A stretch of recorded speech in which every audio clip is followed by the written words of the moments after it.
Hi and welcome to cheekyricho Cooking's 3-ingredient sultana slice. We've just got some self-raising flour, some sultanas and some sweetened condensed milk. If you don't have sweetened condensed milk where you live, we have a recipe for that on our channel. The first thing we're going to do is add our sultanas to the bowl with our flour and then tip in our condensed milk. Now mix this all around. It will be quite sticky and quite dry. You don't think it's going to mix in, but eventually it all comes together. And then we press it into a small greased cake pan, and you're going to have to use your hands here because it's really quite a stiff mix, and you want to make sure that the condensed milk is all over that flour and it's not sticking to the sultanas in little dry clumps.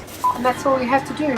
Straight into the oven now, 108 degrees Celsius for 18 minutes until it's soft and springy to the touch and a little bit golden around the edges. Now you don't have to do this. This is a serving suggestion. We've got a cup of good quality chocolate chips here, and we just sprinkle them all over the slice as soon as it comes out of the oven. It's very, very hot and they will start to melt a little bit. You don't need another pan to do this. They'll just actually melt and squish down with an offset palette knife, and you can just smooth it all out, and then I chill it before I slice it and serve it. And it'll be nice and crunchy with a crisp chocolate outer shell. The sweetness of the sultanas and the creaminess of the condensed milk make this a delightful slice. I hope you enjoyed this little cooking demonstration of cheekyricho Cooking's 3-ingredient sultana slice with the option of having a nice chocolate coating on it.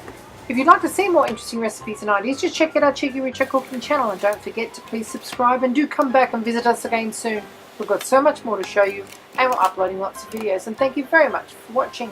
Have a great day. Now this is crisp with chewy sultanas and a cracky chocolate topping on it. Absolutely divine. Thanks for watching.